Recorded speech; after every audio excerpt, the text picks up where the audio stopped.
welcome to Cover Story. As the BJP gets ready to announce two new chief ministerial faces, we are here to discuss the Modi models of governance. For ever since Narendra Modi has become Prime Minister, he has actually announced three chief ministers. One has been Anandiben Patel in Gujarat to replace him. There's Manohar Lal Khattar in Haryana. And Devendra Fadnavis is all set to become the face of Haryana, the Haryana chief minister. So to discuss that and to discuss whether there is anything in common with these nominees and how much will they represent Modi's vision as regards the centre versus state relationship. Does he favour, for instance, strong regional leaders at the state, or does he want proxies who will do his bidding as dictated from the centre? To discuss this with me, I have in the studio Dr. Subramanian Swamy, BJP leader, and also a very volatile and articulate BJP leader. And we have, of course, our very own National Affairs Editor, Diptosh Majumdar. Dr. Swamy, I'll start with you. All these faces, they have a lot in common. They're clean records, they have a strong RSS backing, but they also, none of them really, to put it bluntly, is a Shivraj Singh Chauhan or a Vasundhara Raje. They will do Modi's bidding. No, Shivraj Ji will also not go against Modi, and Vasundhara also will not go against Modi. The rumours are that she's not very happy with Modi. Yeah, that's okay, but there's something called party discipline. I'm not happy with many people in my party, but I will not step out of line because we have got a mission ahead of us, and that for that mission we are willing to make the necessary sacrifice. The fact is that all of them have an organizational background. And people who will be interacting with the party workers. We have had in the past this disconnect between people who are in government who would have nothing to do with party workers and the party cadres who are literally left as orphans. So that has to change, and that can only be changed if you bring people who have been with you for a long time, been through the mill. And these people are all people who are been through the mill. So, because do you agree that, is he also not really looking like, for instance, why didn't he make a Gadkari, someone who could, emerge as his own leader and give him, turn his thumb up at Modi? Well, if you look at it, even Shivraj Singh Chauhan had to begin somewhere. He came out of the blue.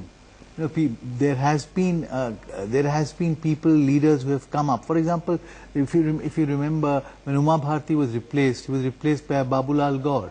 Right. Shivraj Singh Chauhan came later. He emerged when he was a regional satrap within the BJP, but he grew big in stature over the years with his sheer hard work and with the way he dealt with the party and with the governance. Similarly, Dr. Raman Singh was also among a number of equals in Chhattisgarh. He rose far above them in due course. So obviously these leaders may be regionally located. Devendra Fadnavis may be a very Vidarbha, very Nagpur leader at this point of time, but in due course he might emerge as a leader on his own right. So obviously these are the things which we'll have to wait and see. But in BJP there has always been a little more independence in the Congress which has been given to the regional leaders. That independence has been worked upon by the leaders in their own right. And that is how Modi grew also, actually. Without that, Modi wouldn't have flourished. Yeah, Modi, by the way, became chief minister without ever having been an MLA. Which is what is happening to Khattar. He's also first time. Yeah, sure. But same, they were together actually, Modi and Khattar in 99. Oh, and he helped him in Gujarat also. Yeah, sure. He's an organizational man. So that's what has changed. No more transplantations. That is the one good thing. Yeah. But my next question is, what kind of, as Chief Minister, Modi was favor of very strong regional leaders, a strong state thing. Will he follow the same principle, or as Prime Minister, he'll prefer weaker CMs that he can handle? No, that's, he has got too big a job for him to start worrying about how the state is run unless there's something going wrong with the state. But he's worrying about how many babus are in the office, who hires which OSD. That is his own government, you see. But when it comes to the state, why should he, his main bigger job for him to start worrying about how the state is run unless there's something going wrong with the state. But he's worrying about how many babus are in the office, who hires which OSD. That is his own government, you see. But when it comes to the state, why should he, his main claim to fame in history books would be if this central government starts moving and starts acting. And you can see the way he has gone to Kashmir and on the spot done so many things. These are part of his style, but I don't think that in the system, the culture which the organization has, that anybody can sort of dictate it will never be like what Indira Gandhi did to the regional leaders. That is my next question, is because a lot of people have called him a right-wing Indira Gandhi. Calling names, you can, every day, something or the other. Diptosh, watching. Indira Gandhi brought in the high command culture, which is, if there was a high command culture, it was brought in by Indira Gandhi. There we'll have to make a distinction. Modi has not shown, as of yet, any sign of, imposing the high command straight on the government. Yes, in Gujarat we have seen a bit of, Anandiben Patel following Modi's footsteps, because that's a very strong example to follow. See, Modi has left behind such an imprint on Gujarat. No chief minister who follows him can avoid that image. So that shadow will always be there, and that'll linger. That doesn't in any case weaken Anandiben's position. That only shows that Anandiben cannot escape from the Modi imprint which is there already in Gujarat. But if you look at I think the state to worry about is Maharashtra. Because Maharashtra has been a money bag during elections, and it's a state which all high command leadership, whether they be important leaders, important faceless leaders of the Congress in Delhi who used to manage Maharashtra. The Maharashtra chief minister always used to be at the beck and call of the high command, especially during the polls. But I don't think that relationship will emerge between Devendra Fadnavis and Modi. I think Devendra Fadnavis is too junior a leader, his first chance. So obviously he won't kind of force issues out. Which is why it suits Modi to have a Fadnavis rather than a Gadkari, No, I won't agree with that. I mean, let him answer then. No, I don't think that. I'm not trying to say that. Nitin Gadkari may be a wily player, but Nitin Gadkari will not be able to carry Maharashtra on his own the way away from Modi. But I think Devendra Fadnavis will have to follow a Modi model. What I'm trying to say is he will follow a Modi model. He will be his own master, no doubt, in due course, but he will follow a Modi model to begin with. This is the way Modi had run the government, and that is a good model to follow. Why not? That's a successful model. So before the chief ministers, whether it be Khattar, whether it be Devendra Fadnavis, there is the Modi model to follow. No, see, the issue is that on Gadkari, I think this is like the NCP. On your channel, I've come so many times from day one saying this is all a figment of imagination. There's no question of having an alliance with the NCP. But your media, I regret to say, has been manipulated. I'm not saying media has played mischief. It's been manipulated. By some very articulate NCP leaders. By forces which I won't identify. As for Gadkari, I know him better than anyone else in the sense I've been good friends of him. I've defended him when people were baying for his blood. He never wanted to leave, because for him he sees this infrastructure of India as a great challenge on which he will make history. He's made history in Maharashtra already by all these lovely roads he has built, which people even today praise. So he wants to now replicate that for the whole of India. And having been All India President now, to go back to a state, this is all engineered, in my opinion. So Gadkari never wanted that. I never wanted it, because I would have been the first one to come to know of it, because I interact with him. And would you have been the first one to support it? Or? If he wanted, yes, because I am a great supporter of Gadkari as a very decisive, able, transparent, straightforward leader. Okay, to discuss, more than the Modi model, I'm just going to expand the debate a bit from the people. Is, we've seen his model of governance, people are saying it's bureaucrat heavy, is this, that. But some of the things, and I'm going to talk about your favorite topic since it's the topic of the day, is the black money issue. Yes. Hasn't there been some U-turns on the Modi words? U-turn would be the wrong word. I would say, what would you say? Speed breakers. Okay. Yes, I think one of the most disturbing things that we have seen is the Bloomberg report, which says that the previous government had compounded it, or rather gave an amnesty to about 70 odd or 100 odd wealthy, influential people in the ministerial ranks also.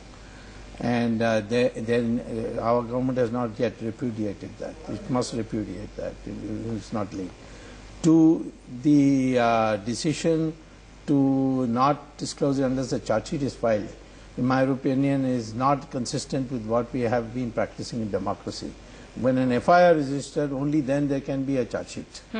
All right. Now there is an FIR. Now why shouldn't that those persons named in the FIR come to the public? Here, even if an FIR is not there, we are, their people's names are being brought out. I would like to see both these. There is no legal bar. Why? Because France got these 700 names from the Hong Kong Shanghai Bank by bribing an Italian senior official of the bank. Okay, so it is obtained by bribery, and therefore there is no international regulation that we are bound by. Same thing with Germany. From Liechtenstein Bank, they bribed the senior most officer there, and then ensured through the United States that he would get a new identity and live in the United States. And that the government of Germany offered to us that we have discovered 23 names. So please, let us know whether you want it. First he didn't want to, the Manmohan Singh refused to do it. Then I wrote a letter, he wrote back saying I'm taking steps, but didn't do it. Then finally when the Supreme Court got into the picture, those names were brought in, but they were never made public. And then there are names where I have written, for example, about two Swiss banks in Zurich, Sarasin Bank and Pictet Bank. But have you spoken to Modi about ever since, I will speak to him when the time becomes necessary, because Modi is a man who watches all this and suddenly acts. So why should I speak to him if he's going to act anyway? So but I've certainly written to him letters. But do you see that there is a go slow, or there is a different talk in opposition and a different talk in government? I don't see that. You don't see that? I think these speed breakers are temporary in nature. This government had given a promise. This government had working towards all those promises. This is a period when you have to give this government some time. It's settling down. These are issues which require a lot of delicate handling, and I think it will take time, but in a phased out manner the government will definitely act on it. Because this is one of the big promises which had been made before during the campaign. I mean, from Advani to Modi, and this one thing they agreed on. All the major quotes which you have from the prime ministerial candidate of the BJP at that point of time is essentially related to black money. So obviously this is something which Modi is not going to let go of easily. And I think there is an equal measure of black money within the country which needs to be unearthed. The government should be working towards that also, recovering that also. Which is the problem. Jaitley has said one UPA minister. I'm sure you know all the names. I know 7 UPA ministers who have foreign bank accounts. I know also of Sonia Gandhi having foreign bank accounts. I've given that in writing to the Commission on Black Money headed by Justice Shah. And it was a permissive atmosphere, and suddenly the whole country's climate has changed. Now everybody is baying for blood. In those days it was fashionable to do it. I'm sure that there are members in the opposition also who have, but that is not my responsibility. That's a Congress responsibility to reveal their names. Why should I? I've got time limitations, so I can concentrate only on the Congress. So there are 7 ministers I know whose names figure in these 700 plus 33. Will you take those names? No, I won't take their names, because it is the job of the government to do it. Because if I release, you will ask how I got it, where I got it. Some people allege that the government has secretly given it to it. No, it's a question of they will be diverting the debate. I think this is a responsibility of the government. Why should I? But 7 heavyweight UPA ministers. Absolutely. Which could shake the government. Well, no, just Sonia Gandhi's name. Shake the Congress, sorry. Already Mr. Chidambaram has come out in an interview and said that if somebody has done it and from among the Congress, it's only congressmen. It's an individual transgression. That's an individual transgression. Right. That's what he has said. So there is already some admission on the part of UPA that there may be a few cases here and there where foreign banks have been used to deposit money. So obviously, I think this is a big giveaway. The other problem with the Modi model that some people are saying is that he makes a lot of announcements, but he's good on announcements, but a little slow on the delivery. Like for instance, doing away with the planning commission. You don't have something to replace it with. That's okay. He has proved that you don't need a planning commission. So is that the idea? He's not going to have a... No, we need a reform body for economic reforms. And there I will borrow his excuse. And genuine excuse, in my opinion, that it needs to be structured in such a way that the body doesn't just become a debating society. It must have power, And to attract people, you must give them some kind of a solid position. But my point is, isn't Modi taking too long? I mean, look at Narasimha Rao. He was not even sure he'll be Prime Minister, but in 40 days he announced That a was huge... because, That was because of, yes, he had somebody like Rao you. had a plan ready which I prepared with, you know, my economic advisor was Manmohan Singh in Chandrasekhar's government, and my Commerce Secretary was Montek Singh. And we got it through the cabinet. It was already ready. All he had to do is implement it.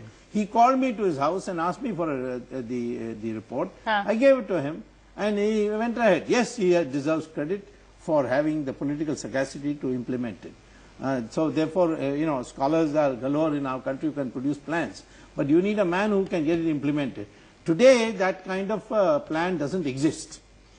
But Modi knew he's becoming Prime Minister much before all of us did, the rest of the country did. So I'm sure he would have had time, right, to put some plan. Planning, Dr. Swamy planning also. commission, you need to talk about it. Planning commission per se is very difficult to replace because every ministry has a additional secretary revenue, has a planning department inbuilt within it. See, the additional secretary revenue is how to raise money. He's going about that. That's one of the planning commission's jobs. So the planning commission had become completely redundant for a long time. You see, we didn't need a planning commission, we didn't need a national advisory council. All these plethora of bodies had come up with definite purposes during the UPA time, which we didn't question. Now we have learned to question them, that these are bodies which shouldn't have existed. And once you want to replace them, you have to come up with something very concrete, very genuine, very need-based. Why do you require a replacement of the planning commission? You know, that's a big question, because all the ministries have their inbuilt planning system within it. So why? But see, planning commission is one of the cornerstones of our federal structure. The fact No, it's an unconstitutional body. But it helped, maybe. That's a different matter. I don't know. It was meant as a Soviet... It helped... Do state plans need to be studied beyond the North Bloc? But it gave the state some connect with the centre. No, that Finance Commission gives you. Finance Commission You don't need... Planning Commission was a total cancerous body on our system. So where will these chief ministers come when they want funds? They'll go to the finance minister. Absolutely. Funds are to be given by Finance Commission. It is a statutory body. It is in fact a constitutional body, and it is meets every 5 years to decide this. Exactly. So to decide the volume of the plan. We need a reforms commission, no doubt. But that reforms commission shouldn't be another planning commission. Therefore, Modi is taking time to think about it. Modi is taking time to think about a lot of things. That is my problem. No, because there are a lot of things to be done. How many things? Look at his going to Siachen. Which Prime Minister went to Siachen? I mean, in the biting cold, he was there. I mean, see this commitment of this man. He doesn't spend 1 minute for himself. He comes in the morning, 9 o'clock in the office, goes back at 9 o'clock in the night. In fact, the bureaucrats are having breakdowns because of the pace he is keeping. I know, we were told Manmohan Singh was a workaholic, but Modi is, I think, Manmohan Singh to 10. He's absolutely. 10 times more. To a certain extent, Modi is setting the pace so hard that not just bureaucrats, I would say even ministers are falling behind. And falling behind in a very bad way. I know, though all of them are complaining, they've not taken holidays, they're all on the verge of divorces, if you heard of them. They haven't met their wives, I don't know how long. But moving on to the other big project of Modi is that Swachh Abhiyan, and the fact that he's got friend of yours, Shashi Tharoor. Why Shashi Tharoor as the ambassador? And I think he had got a lot of other people, anybody also, with Gogoi and so many others. But to get somebody who's, in the midst of a lot of scandals, including, as you well know. It's not, you see, he was a Congress MP. Somebody had to be from the Congress. This man was giving love calls to the BJP. But they were desperate calls. As you said, you were the first to tell us that he's saying this because he's scared of what might come out. The affair is broken up. The affair is broken up, which is why he's picking up a broom and sweeping the streets of Thiruvananthapuram today. Yeah, he can do that, but he criticized Modi for what was the best things that he could do for national integration, go to Kashmir, you see, on Diwali. And the people have welcomed it despite all the extremist noises. He criticized Modi for what was the best things that he could do for national integration, go to Kashmir, you see, on Diwali. And the people have welcomed it despite all the extremist noises, and that he should have welcomed, but that he criticized. But he had to. He's under pressure to. He's just been sacked as a He's spokesperson. going to be in greater pressure in the next 2 weeks. You can just see that. The Sunanda case is hotting up. Yeah. Give us a preview of the next 2 weeks. No, I have made it very clear. Either the government appoints an SIT or I go to court and ask for through a PIL, because it's an open shut case. The autopsy reports are clear. The attempt to doctor the outcome was clear. His Shashi Tharoor's own emails, plus the fact that they cremated the body within 24 hours. It's unheard of in a natural sudden death. And there are many other things. Some of his testimony is contradictory as to when he came to know that she was dead. So there's plenty, and very conveniently at a particular point of time the closed circuit was out. The man who should know died suddenly, the owner of Leela. So there are lots of loose ends, and it requires to be done. And I know that Sunanda had talked to many journalists and called for a press conference at 4 o'clock. And she had said that these are the things I'm going to make to say. So there's plenty of prima facie case. I am not at this stage, or I'm convinced that he had any direct action in killing her. But in my opinion, he knew, and he's trying to cover up. To get the debate back to the Modi model, the fact that he got someone like Tharoor in shows that there is a certain inclusiveness that he is planning to bring about. Would that be a correct assessment? I think definitely. He was trying to bring in Tharoor because he had to choose somebody from Congress. Who else? If you look at the whole list of Congress, who else would he have chosen? And Shashi Tharoor would have accepted also. He's so right, that is true. And Shashi Tharoor was cooing at that time. So obviously, he had to be brought in. He was begging to be wooed. So the fact of the matter is, I have something against Swachh Bharat campaign as it is being run today. It is getting too much into, too much of a language, too much of an idiom. It has to be followed up by major action, which includes treatment plants. Taking a broom and sweeping the streets is not the end Great of TV, but it's a very good publicity for all those who are participating in it. But beyond that, the treatment plants, the water purification, everything has to be followed up. Our drinking water is all non-vegetarian except that which comes in a bottle. But the last question, to bring the focus back on the faces that we are discussing, Fadnavis, Manora Khattar, and to an extent Anandi Ben. What kind of chief ministers do you think will they just be photocopies of the Modi model? Do you see any of them thinking out of the box? Will they be also too much influenced by the RSS? Anandi Ben is a class apart. Okay. She is a person, I know her for a long time. She is a person who knows her mind. A tough lady. Okay. So I don't think Gujarat is going to have any problem in the transition. She may even surpass Modi because she has no national ambitions in the sense. So she's no national projections. She doesn't allow businessmen to run ads for her and all that. See, which is permitted in politics, but she is a shy woman in that sense. So she, I think, I'm absolutely certain. Fadnavis also is a young, honest, in Maharashtra is getting for the first time a completely honest. Prithviraj was honest, he was not competent. Prithviraj was sending how much money every day to Delhi. If you want to tell me, just keeping to yourself, not keeping to yourself is not enough. You shouldn't encourage others to, in their activities. So he was sending monthly a certain quota and on a daily basis, because it had to be broken down. So, and then many of the things he didn't do. Now he says, my government would have fallen. Then don't say it. Either you do it and let the government fall and tell the people, I'm sorry, I can't run it. Because I got to clean it up and this is what is the consequence and I'm ready to face it. So all this double talk, you see, I don't go by. So but the Fadnavis is an extremely clean young person and he will grow in the job. And our neighbor in Thakkar? Oh, he is a past master. He will send Vadra to jail, I'm telling you. Well, it became an election issue. Are you already advising him? No, I don't have to. He's going to register an FIR, then take. And he'll move in very fast. That seems so, because he's already dropped enough hints on that. And he is very comfortable. He is a well-placed RSS person, so he doesn't have to look over his shoulder. Okay, Diptosh, your take on the three?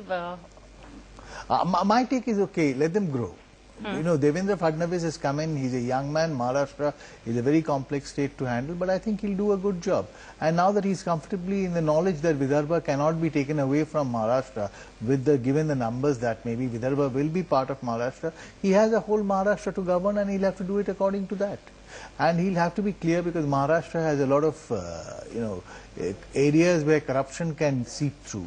So those are the things which he will have to keep in check. And Maharashtra is prone to corruption. We've seen that in the past. So these are and he must follow up the cases which have happened in the past, especially the irrigation scam.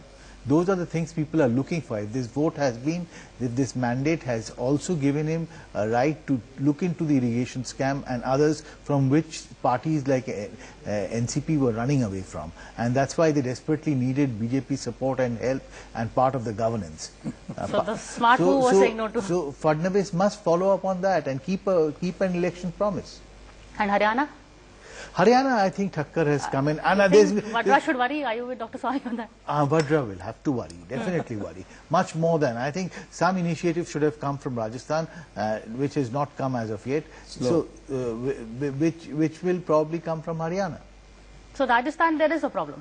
No, it was not a problem. I think Vasundhara is a woman of her own mind like Anandi-Ben.